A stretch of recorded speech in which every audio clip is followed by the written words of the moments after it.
At 15 years of age, I weighed 15 stone and I was playing soccer at break time in secondary school, and the ball was taken off me and a guy came over to me and said, "Fat boy, not slim." That was my enough is enough moment. That was the time when I said, I can't keep putting this off. That was the instigator. And I lost 4 stone in a year. And right now I'm going to show you the exact beliefs that I had to break to make all that happen. To make all of it happen and to actually help 4,000 women over 50 lose weight sustainably. When I lost the weight, that was only a third of the journey. Like, I was nowhere near out of the woods because I knew it's easy to lose the weight, but keeping it off is so much more challenging. I completely changed my trajectory in terms of what I wanted to do as a career. And I went from wanting to do environmental science to wanting to work in sport and exercise. I then did an honours degree in sport and exercise science, an MSc in public health and nutrition, a postgrad diploma in dietetics, and an MSc in sports nutrition with the International Olympic Committee. I worked in the NHS. I loved giving back, but I felt by doing or giving protein shakes or by giving supplement drinks to people in hospital beds, it wasn't my true calling. I wasn't really passionate about it because I couldn't relate to it.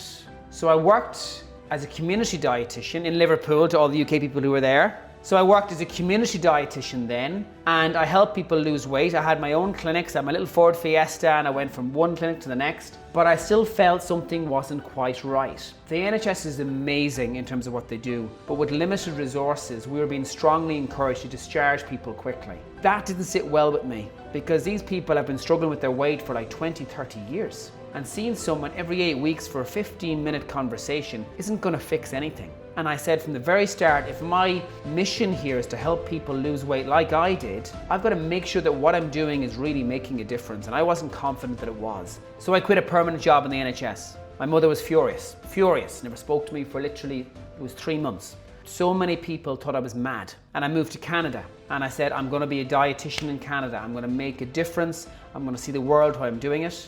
And I worked in a bar the meantime.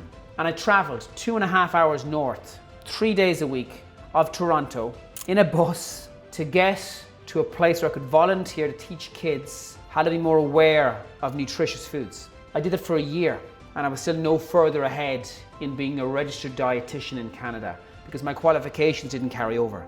My sister came over, my wonderful sister Danny, she joined me. We went to Vancouver. I still remember the day. We were walking down a footpath. It was a beautiful summer's day. I was in Canada for 18 months.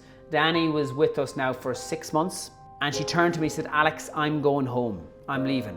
And I said, "Why? It's amazing here. How are you not happy here?" And she looked at me and she stopped walking and she turned to me and she said, "Are you really happy here? You're working in Boston's Pizza and you're getting paid $20 a day on tips. You're no further down the line to doing your calling of what you want to do, which is help people lose weight, and you're still stuck here. You can barely make ends meet. There's 3 of us living in a 2-bedroom apartment. We can't afford to do anything. Are you really happy?" In that moment, it dawned on me that I actually wasn't. And I'm sure a lot of you watching this can relate to this, to when we convince ourselves that we're happy or we're fine the way we are, but we're really not. We're not.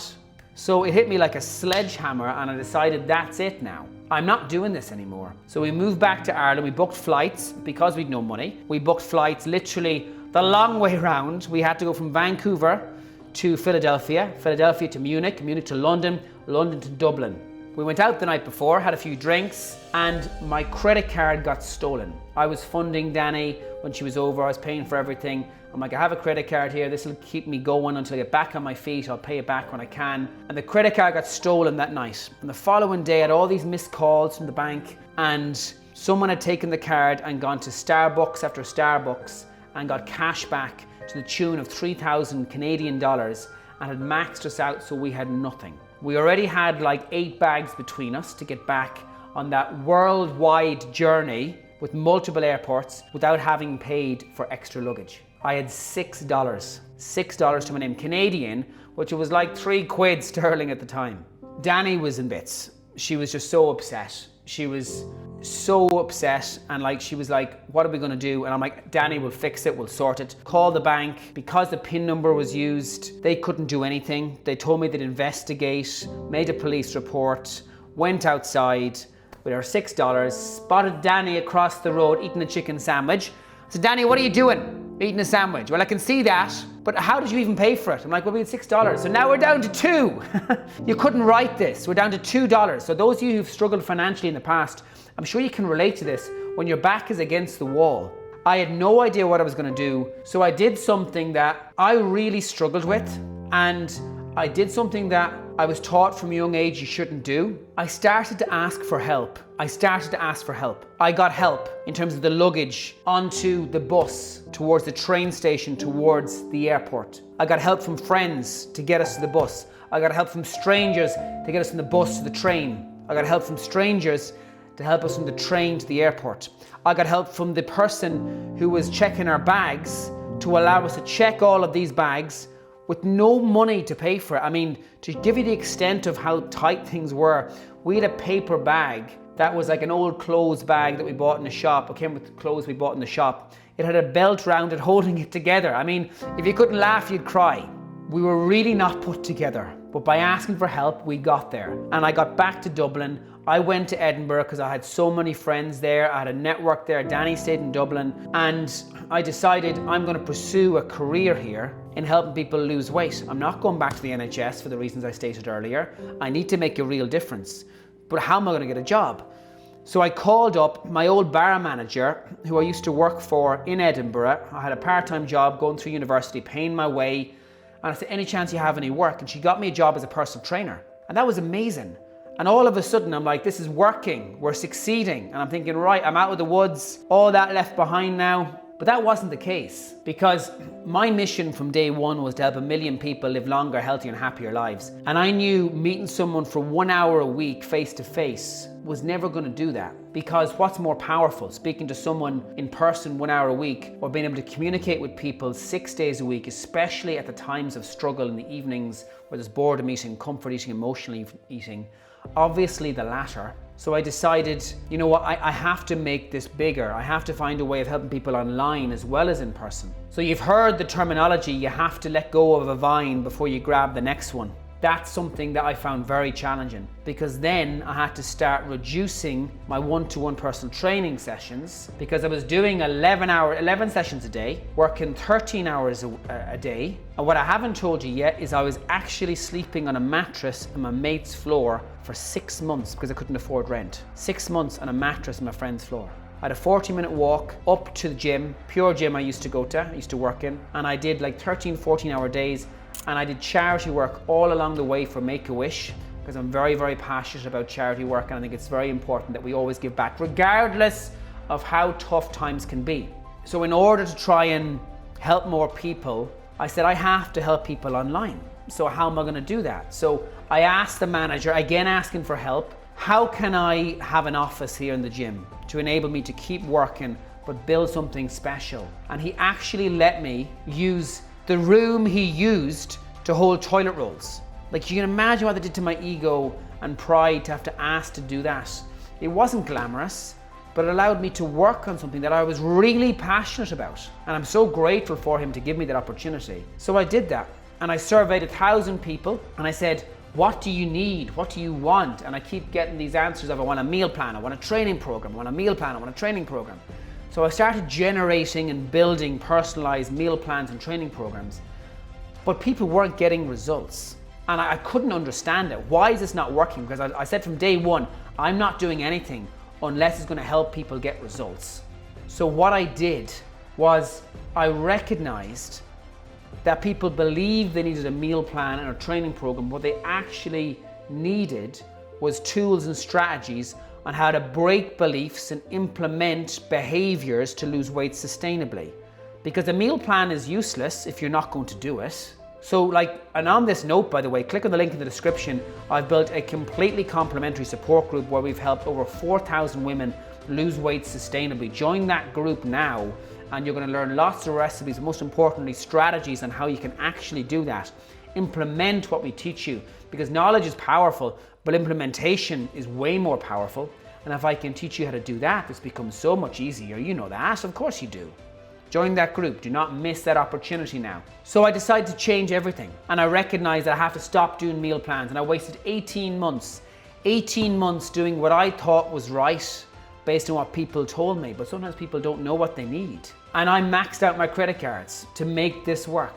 I had to let go of my in-person one-to-one training business and now move towards building something online that was going to be powerful. But it meant I poured everything into it. Mentors, gurus, people teaching me how to be better at building something special like this. And I was £35,000 in debt. I was £12,000 into my overdraft. And I'll never forget, I was driving from Glasgow back to Edinburgh in Scotland. And I met my future wife at the time. We were driving her Ford C-Max. I pulled over and I swore, by the way, I previously swore to myself, after what happened in Vancouver, I am never going to struggle financially again. That's never going to happen.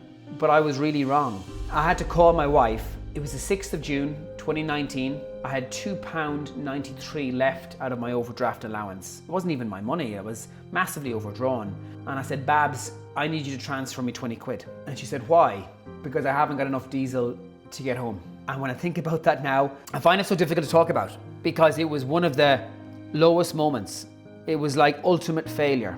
I felt like such a failure, but I asked for help. And of course she transferred the 20 quid and I swore to myself before I got back in that car. And I wrote down the date, I wrote down how much money I had or lack of in my account. And I swore this will never happen again. I will never, ever go through that again. This is going to be something I will look back on and I will feel proud that I turned it around. And every day I focused on progress, not perfection. Every day I did a little bit more to get better. A little bit more, a little bit more, a little bit more. But the transformation of where I was then to now having a team of 60 health professionals, psychologists, dietitians, physios behind me didn't happen by a miraculous overnight success. It happened by me making that decision on that day with £2.93 in my account when my wife just transferred me 20 quid. That was the moment the transformation happened, because a transformation doesn't happen along the way in the journey. It happens when you make the decision. A transformation happens when you make that decision. Because when I made that decision, my back was against the wall and the option of doing nothing was no longer an option.